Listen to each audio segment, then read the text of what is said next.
Hoje o Letras tem o prazer de receber aqui no estúdio Deodorado, ganhador do prêmio Jabuti Livro do Ano, com O Menino que Vendia Palavras, Inácio Loyola Brandão. Parabéns, Inácio, não só por esse livro, mas por toda a sua obra. Obrigado, Mona. Mas adorei ter ganho com esse livro, principalmente com esse livro. Pois é, eu ia te perguntar se você esperava essa premiação, porque você me pareceu bastante surpreso na cerimônia, né? O livro do ano, todos os livros de todas as categorias concorrem, né? E acho que você sentiu que foi um azarão. Eu fui meio Hamilton, ganhando do Felipe Massa naquela curva final. Porque toda a mídia já estava indicando que o prêmio seria do Cristóvão Tesa, que é um belíssimo escritor e cujo livro, O Filho Eterno, é muito bom. Então ganhou o prêmio ABCA, ganhou o Portugal Telecom, ganhou a Bravo, já tinha ganho o melhor romance do Jabuti. Então ele ia fechar a noite. E eu é que fechei a noite. Então ele veio um susto, porque já tinha ganho um segundo lugar com esse livro. Eu já estava muito contente com o meu Jabutizinho, juro mesmo. Mesmo porque ganho com um livro infantil. Quase 10 anos atrás eu ganhei um livro de contos. Então, de repente, quando chamam meu nome, eu fiquei estupefato. É uma palavra que o meu menino ia perguntar para o pai dele o que significa. Assombrado. E levei um susto. Não sei como é que eu cheguei no palco até agora. Juro. Eu tenho um amigo que ele falou, eu levantei, eu estava de pé aplaudindo, você passou na minha frente e não me viu. Eu não vi ninguém. Eu tinha a boca tão seca na hora de agradecer que eu também não sabia o que eu ia falar. Isso é emoção, né, Inácio? Isso é emoção e foi bom, porque nessa idade ainda ter emoções em relação à literatura é muito bom.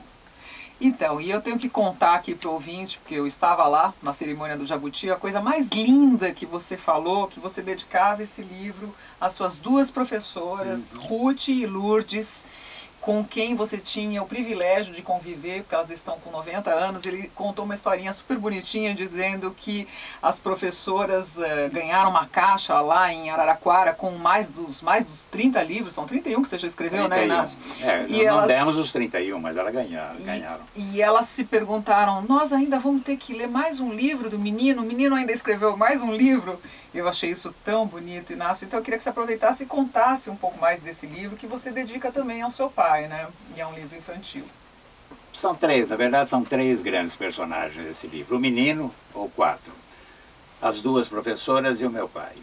O meu pai porque era um ferroviário, quase um operário, ganhava mal e na década de 40, quando em Araraquara não tinha livraria, tinha uma papelaria, ele tinha quase 900 livros. Eu acho que ele tinha mais livros do que a biblioteca municipal. Eu era um homem que tinha paixão por livros. Meu avô, pai do meu pai, já lia e já escrevia poemas. Morava numa fazenda no interior, em Matão, e já escrevia poemas. Então, acho que é um gene que vem vindo comigo. Acho que eu peguei deles. Com certeza. Com certeza. O hábito de ler estava na família há gerações. Estava na família há gerações.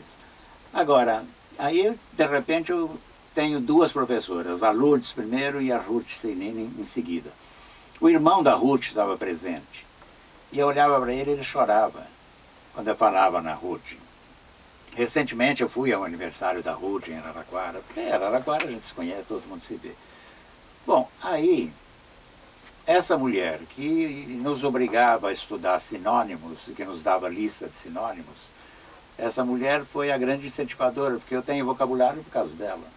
Tenho vocabulário por causa do meu pai, que tinha um dicionário. E aí um dia eu falei, o que quer dizer isso, pai? Ele falou, olha esse livro, ele ensina o significado das palavras.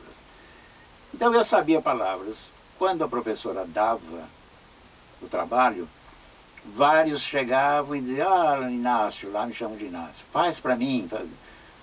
As primeiras vezes eu fiz, depois um dia eu falei assim, não, eu faço, mas você vai pagar. Então era uma bolinha, era uma tampinha, era um chiclete, era um sorvete, era uma bala, era alguma coisa. E aí nasceu esse menino. Eu fui profissional desde os 10 anos. Então a gente está falando tanto desse menino que vendia palavras, Inácio, que eu quero que você leia um trechinho. Eu até já escolhi porque foi um trechinho que me tocou e que eu acho que tem tudo a ver com o programa. Bom, aí é o menino não tem nome na história, mas claro, é uma memória minha. E aí ele pergunta para o pai, como o senhor conhece tantas palavras? Você não me vê sempre lendo? Assim vou aprendendo palavras. E é bom isso. Quanto mais palavras você conhece e usa, mais fácil fica a vida. Por quê? Você vai saber conversar, você vai saber explicar as coisas, orientar os outros, conquistar as pessoas, fazer melhor o trabalho, arranjar um aumento com o chefe, progredir na vida, entender todas as histórias que lê e até convencer uma menina a te namorar. Eu podia conversar com ele durante horas, menos quando ele estava lendo. Chegava do trabalho às 5h30 da tarde, tomava banho e sentava-se para ler. Era corajoso, lia livros grossos e me trazia sempre um livro novo.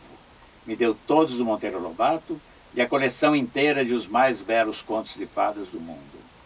Cada história, como Cabeça de Vento, Os Três Patetas, João e o Pé de Feijão, João o Matador de Gigantes, O Pescador e o Anel, O Poço do Fim do Mundo.